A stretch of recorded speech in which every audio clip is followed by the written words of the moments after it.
यानी लंग लकार में कुछ वाक्य हिंदी में उसे क्या कहेंगे और संस्कृत में उसे क्या कहेंगे। तो चलिए अब देखते हैं।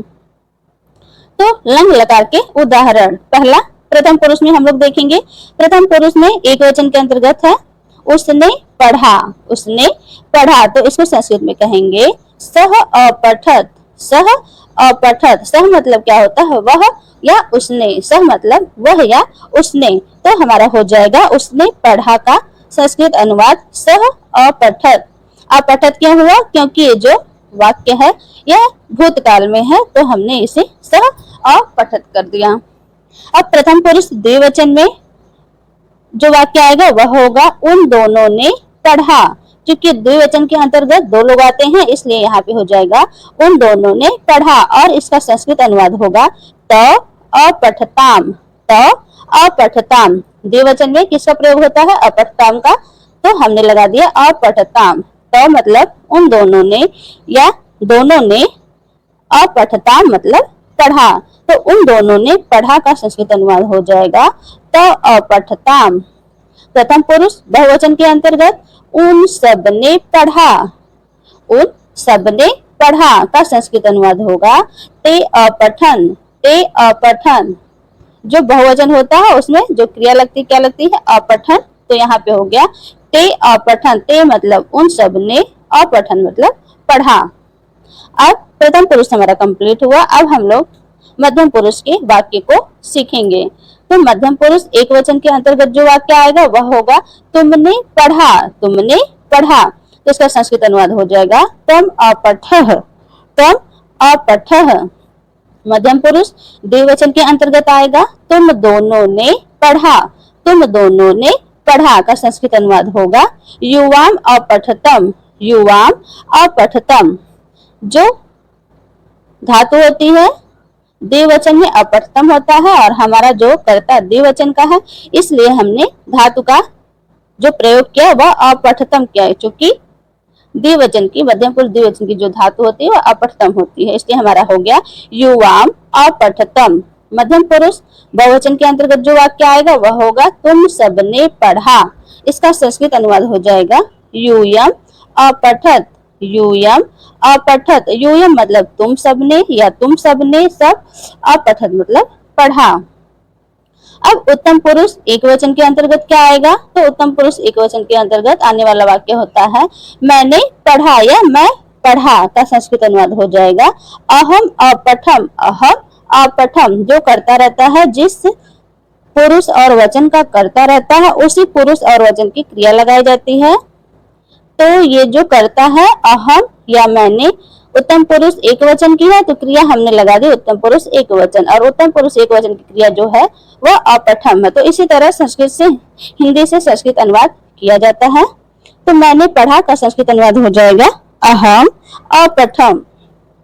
उत्तम पुरुष द्विवचन के अंतर्गत जो वाक्य आएगा वह होगा हम दोनों ने पढ़ा, हम दोनों ने पढ़ा, तो आवाम अपठाव, आवाम अपठा। उत्तम पुरुष बहुवचन के अंतर्गत जो वाक्य आएगा वह होगा हम सबने पढ़ा, हम सबने पढ़ा, इसका संस्कृत अनुवाद हो जाएगा वयम अपठाम, वयम अपठाम। तो फ्रेंड्स, लंग लकार के अंतर्गत जो भी वाक्य आएंगे हिंदी से संस्कृत में बनाने के लिए वह इन्हीं तीन पुरुष के अंतर्गत और तीन वचन के अंतर्गत ही आएंगे, इससे बाहर कुछ नहीं आएगा।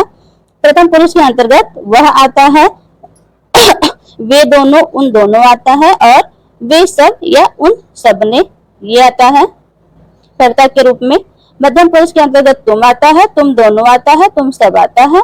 उत्तम पुरुष के अंतर्गत जो कर्ता आता है वह हम आता है या मैं आता है या मैंने आता है, और द्विवचन के अंतर्गत हम दोनों आता है, और बहुवचन के अंतर्गत हम सब आता है। तो जिस पुरुष का और वचन का कर्ता आएगा उसी पुरुष और वचन की क्रिया लगा देंगे, अतः हिंदी से संस्कृत अनुवाद बन जाएगा। तो आशा करती हूँ आपको समझ में आया होगा। चलिए अब चलते हैं आगे।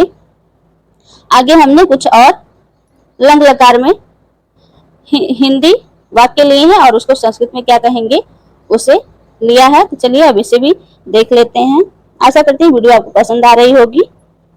चलिए, तो वाक्य है कल मेरे पैर बहुत थक गए थे। कल मेरे पैर बहुत थक गए थे। इसको संस्कृत में कहेंगे ह्यः मम चरणौ भूरिश्रान्तौ अभवताम्। ह्यः मम चरणौ भूरिश्रान्तौ अभवताम्। ह्यः मतलब कल, मम मतलब मेरे, चरणौ मतलब पैर, भूरि श्रान्तौ मतलब बहुत, थक अभवताम् थक गए थे, बहुत थक गए थे। दूसरा वाक्य है परसों मेरे टखनों में बहुत पीड़ा हुई। परसों मेरे टखनों में बहुत पीड़ा हुई। इसको संस्कृत में कहेंगे परसों। परसों यह परह्यः भी होगा और परसों भी कह सकते हैं। तो परह्यः मम गल्फयोः महति पीड़ा अभवत। परह्यः मम गुल्फयोः महति पीड़ा अभवत। परह्यः मतलब परसों या परसों मतलब परसों, मम मतलब मेरे, गुल्फयोः गुल्फयोः मतलब टखनों में, घुटनों में, महति मतलब बहुत, पीड़ा मतलब पीड़ा, अभवत मतलब होना या हुआ या हुई। तो इस तरह से हमारा हो जाएगा परह्यः मम गुल्फयोः महति पीड़ा अभवत। अगला वाक्य है इस कारण तुम भी दुखी हुए। इस कारण तुम भी दुखी हुए। इसको संस्कृत में कहेंगे अनेन कारणेन तुम अपि दुखी अभवः। अनेन कारणेन तुम अपि दुखी अभवः। अनेन मतलब इसी कारण, अनेन मतलब इसी, कारणेन मतलब कारण से, तुम मतलब तुम, अपि मतलब भी, दुखी मतलब दुखी या परेशान, अभव मतलब हुए। तो इस कारण तुम भी दुखी हुए का अनुवाद हो जाएगा अनेन कारणेन तुम अपि दुखी अभवः। अगला वाक्य है अब दुखी मत हो। अब दुखी मत हो को संस्कृत में कहेंगे संप्रति दुखी मा अस्म भवः। संप्रति दुखी मा अस्म भवः। अगला वाक्य है तुम दोनों बीते वर्ष प्रथम श्रेणी में उत्तीर्ण हुए थे। तुम दोनों बीते वर्ष प्रथम श्रेणी में उत्तीर्ण हुए थे को संस्कृत में कहेंगे युवाम व्यतीते वर्षे प्रथम श्रेण्याम उत्तीर्ण अभवतम। युवाम व्यतीते वर्षे प्रथम श्रेण्याम उत्तीर्ण अभवतम। युवा मतलब तुम दोनों, व्यतीते मतलब बीते हुए, वर्षे मतलब वर्ष में, प्रथम श्रेण्याम प्रथम श्रेणी में, उत्तीर्ण मतलब उत्तीर्ण हुए, पास हुए, अभवतम मतलब हुए। तो इस तरह से हमारा हो जाएगा युवाम व्यतीते वर्षे प्रथम श्रेण्याम उत्तीर्ण अभवतम।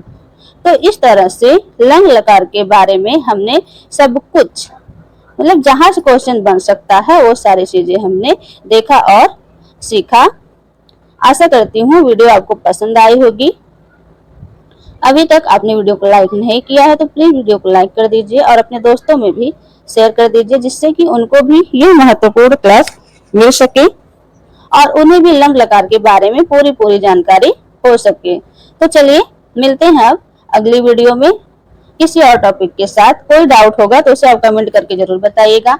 अगली वीडियो आप किस टॉपिक पर चाहते हैं इसे भी आप कमेंट करके बता सकते हैं। चैनल पर नए हैं तो प्लीज चैनल को सब्सक्राइब कर लीजिए और जो ऑल वाला बेल आइकॉन होता है उसे प्रेस कर लीजिए जिससे कि हमारी हर वीडियो की अपडेट आप तक पहुंचती रहे। तो चलिए मिलते हैं अगली क्लास में किसी और टॉपिक के साथ। तो सुनीता चौरसिया चैनल से जुड़ने के लिए आपका दिल से बहुत बहुत धन्यवाद।